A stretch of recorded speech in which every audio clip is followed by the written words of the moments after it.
I beat him once, and I will beat him again. বয়স 81, সত্ত্বেও আক্রান্ত হয়েছেন কোভিডে। সম্প্রতি তাঁর পার্কিনসন্সও ধরা পড়েছে। আমেরিকার প্রেসিডেন্টের এহেন পরিস্থিতি চোখ আড়ায়নি। অবশেষে স্বেচ্ছায় রাষ্ট্রপতি নির্বাচনের দৌড় থেকে নিজেকে সরিয়েছেন ডেমোক্র্যাটের জো বাইডেন। হোয়াইট হাউসের দখল নিয়ে বাইডেনের বিরুদ্ধে নাম রিপাবলিকানের ডোনাল্ড ট্রাম্পের। কিছুদিন আগেই প্রচার সভায় গিয়ে আক্রান্ত হয়েছিলেন। গুলিকাণ্ডের জেরে তাঁর ও রিপাবলিকানদের ভোট ব্যাংক বাড়তে পারে বলেও মনে করছেন কূটনৈতিক মহলের একাংশ। অতএব হোয়াইট হাউস এবং সেনেটও হাতছাড়া হতে পারে ডেমোক্র্যাটদের। মার্কিনে আম ভোটারদের একাংশের দাবি, অতিবৃদ্ধ বাইডেন দ্বিতীয়বারের জন্য রাষ্ট্রপতি হিসেবে কিছুটা হলেও অক্ষম। অতএব আসরে নেমেছেন ন্যান্সি পেলোসি, ওবামার মতো হেভিওয়েটরা।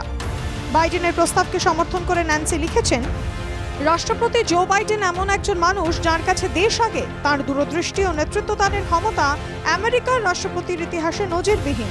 মার্কিনবাসীকে এত ভালোবাসা দেওয়ার জন্য বাইডেনকে শুভেচ্ছা। ঈশ্বর ওর মঙ্গল করুন। মার্কিন প্রেসিডেন্ট জো বাইডেনকে ধন্যবাদ জানিয়ে এক্স হ্যান্ডেলে পোস্ট ভাইস প্রেসিডেন্ট কামলা হ্যারিসের। এক্স হ্যান্ডেলে কামলা লিখেছেন, আমেরিকার জনগণের পক্ষ থেকে আমি জো বাইডেনকে মার্কিন প্রেসিডেন্ট হিসেবে ওনার দেশের কাজের জন্য ধন্যবাদ জানাতে চাই।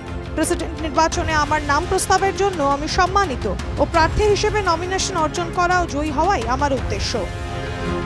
বাইডেনের পাল্টা এক্সে পোস্ট ডোনাল্ড ট্রাম্পেরও। ট্রাম্প লিখেছেন, কুটিল জো বাইডেন প্রেসিডেন্ট পদে প্রতিদ্বন্দ্বিতা করার জন্য উপযুক্ত ছিলেন না এবং অবশ্যই কাজ করার জন্য উপযুক্ত ছিলেন না। তিনি কেবল মিথ্যা ও ফেক নিউজের মাধ্যমে প্রেসিডেন্ট পদ অর্জন করেছেন।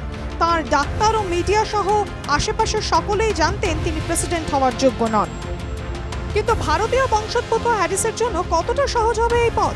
অঙ্ক বলছে অনুপাতটা 65:35। কমলা ছিলেন ক্যালিফোর্নিয়ার প্রথম কৃষ্ণাঙ্গ ও প্রথম মহিলা অ্যাটর্নি জেনারেল। ভারতীয় বংশোদ্ভূত কমলাই হলেন আমেরিকার প্রথম সেনেটর, যার কর্মজীবনের অতীত জড়িয়ে রয়েছে দক্ষিণ এশিয়ায়। আমেরিকার প্রথম কৃষ্ণাঙ্গ ও প্রথম মহিলা ভাইস প্রেসিডেন্টও হ্যারিসই। পড়া আইনজীবী হিসেবেও বেশ পরিচিতি রয়েছে তাঁর। নির্বাচনী প্রচারে অভিবাসন ও অপরাধ সংক্রান্ত অনেক ইস্যুতে এগিয়ে কমলা।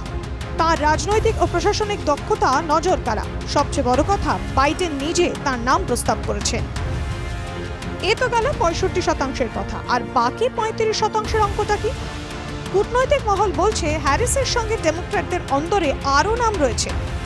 তালিকায় রয়েছেন ক্যালিফোর্নিয়ার গভর্নর গ্যাভিন নিউসম। সান ফ্রান্সিসকোর মেয়র হিসেবে তিনি দীর্ঘদিন দায়িত্ব সামলেছেন। তালিকায় রয়েছেন মিশিগানের গভর্নর গ্রেচেন হুইটমারও।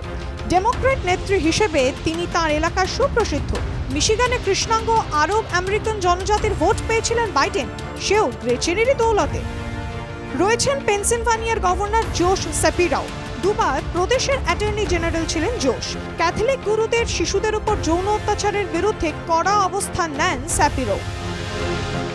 শাসক বা প্রতিষ্ঠান বিরোধিতা অধুনা রাজনীতির ট্রেন্ড। সদ্য সমাপ্ত ইউকে নির্বাচনেও সেই ট্রেন্ড সফলভাবে দেখা গিয়েছে।